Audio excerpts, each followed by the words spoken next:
ఆదరంగా పెట్టండి పెట్టిన అన్నం, పలకరిస్తూ పెట్టండి, సమృద్ధిగా పెట్టండి, కడుపు నిండా పెట్టండి, ప్రేమతో పెట్టండి.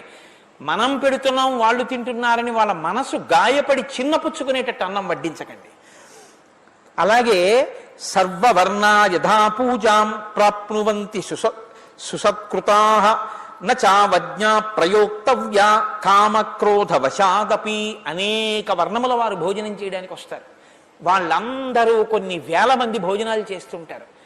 కామమునకు క్రోధమునకు వశపడి ప్రవర్తించకూడని రీతిలో ప్రవర్తించేటటువంటి సన్నివేశములు లేకుండా జాగ్రత్త పడండి.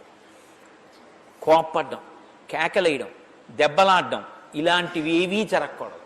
నాకైతే అనిపిస్తుంది శ్రీరామాయణంలో బాలకాండలో అన్నదానం ఎలా చెయ్యాలో దశరథ మహారాజు గారు చెప్పినటువంటి ఈ అంశాల్ని పెద్ద పెద్ద దేవస్థానాల్లో అన్నదానం చేస్తున్నామని చెప్పుకుంటున్న వాళ్ళని పిలిచి